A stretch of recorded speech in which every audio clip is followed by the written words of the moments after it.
ذوالفقار علی بھٹو کے دور میں میڈیا کے ایک حصے پر شدید پابندیاں عائد تھیں اور دوسرے کو مادر پدر آزادی میسر تھی۔ حکومت پر تنقید کرنے والے اخبارات اور رسائل بند کیے جا رہے تھے اور الطاف حسن قریشی، مجیب الرحمن شامی، سید صلاح الدین، حسین نقی اور مظفر قادر جیسے بڑے نام پابند سلاسل تھے۔ بھٹو کے شاہانہ غیظ و غضب کا شکار ہونے والوں میں اسلام پسند اور کمیونسٹ دونوں شامل تھے۔ دوسری جانب شوبز سے متعلق ہر شعبے کو کھلی چھٹی تھی۔ مخصوص سینما گھروں میں فوش فلمیں جنہیں ٹوٹے کہا جاتا تھا وہ دکھائے جانے لگے، جنہیں دیکھ کر فلم سازوں اور سینسر کام کی ہمت اس قدر بڑھی کہ انہوں نے ایک فلم خطرناک میں ایک ڈانسر انیتا کا ایسا ڈانس شامل کر دیا جس نے فلم بینوں میں ہیجان برپا کر دیا۔ خطرناک کی مقبولیت کے بعد ایک فلم خانزادہ آئی جس میں فلم ساز نجمہ اور احسن اقبال کی فوش حرکات پر مبنی ایک ڈانس ایسا تھا جس کی وجہ سے فلم کھڑکی توڑ منازل ایک دم طے کر گئے۔ سیاسی رسالے، اخبار، مسئلہ زندگی، جسارت، پنجاب پنچ اور ویو پوائنٹ وغیرہ بند تھے، مگر فلمی رسالوں کو ہر طرح کا فحش، نیم فحش اور مخرب اخلاق مواد چھاپنے کی مکمل آزادی تھی۔ ایسے ماحول میں پاک ٹی ہاؤس لاہور کہ جہاں شام ڈھلے ادیب اور شاعر جمع ہوا کرتے تھے، وہاں ایک لمبے قد کا نوجوان افسانہ نگار بھی آتا تھا کہ جو صحافت سے اپنا رزق کماتا تھا۔ ایک دن اس نے ہمارے سامنے ایک مشہور ہفت روزہ میز پر رکھا جس کے آخری صفحات قارئین کے سوال اور ان کے جوابات کے لیے مخصوص تھے۔ جوابات دینے والی خاتون کا نام سمرن چودھری تھا اور تجسس برقرار رکھنے کے لیے اس کی تصویر نہیں لگائی گئی تھی۔ سوالات نیم فوش قسم کے تھے اور لگتا تھا کہ گھڑے گئے ہیں، مگر جوابات کو ایک اہتمام کے ساتھ فوش بنانے کی پوری کوشش کی گئی تھی۔ یہ ایک انوکھا صحافتی تجربہ تھا جس نے سب کو چونکا کر رکھ دیا۔ ہمیں مزید حیرت اس بات پر ہوئی جب اس خوبصورت دراز قد افسانہ نگار نے یہ انکشاف کیا کہ سمرن چودھری دراصل میں ہوں، اور کہا کہ آپ لوگ اسے ایک راز رکھیں گے۔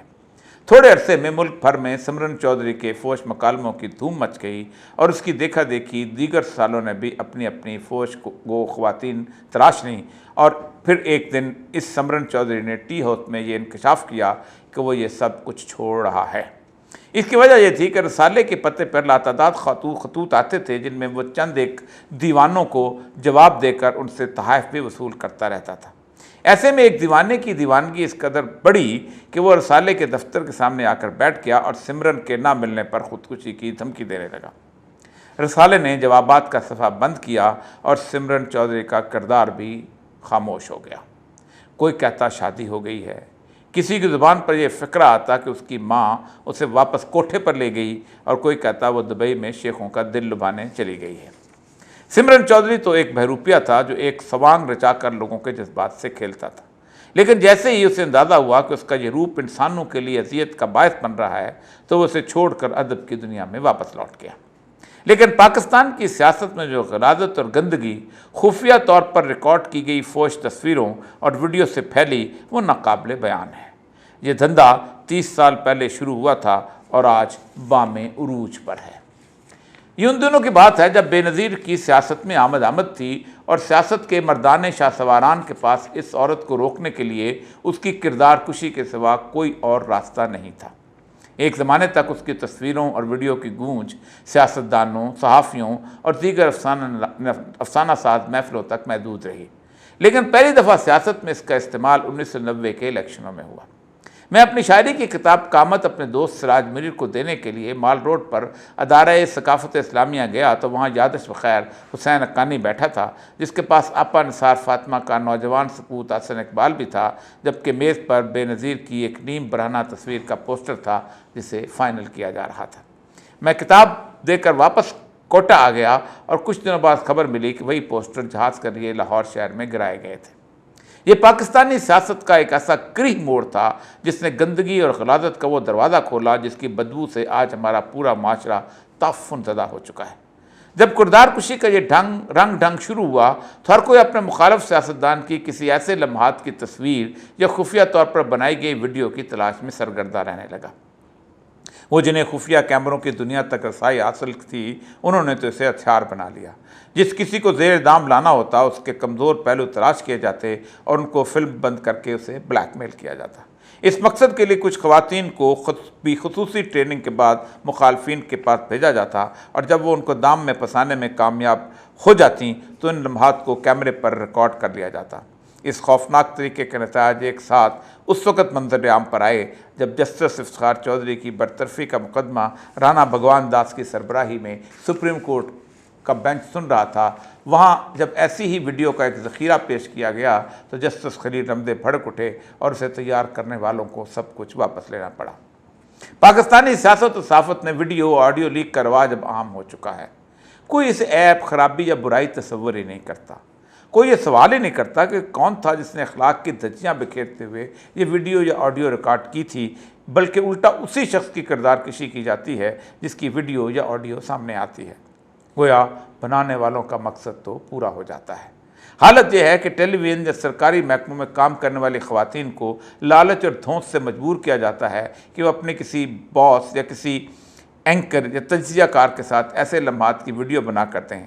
کچھ ایسا کر گزرتی ہیں اور کچھ نوکری چھوڑ کر جا بیٹھتی ہیں۔ سٹاف کالج ٹریننگ کے دوران ادارے کے افسران اپنے ادارے کے بارے میں ایک بریفنگ دیتے ہیں۔ میرے ساتھ سٹاف کالج میں خفیہ ایجنسیوں کے افسران ٹریننگ کے لیے آئے تھے۔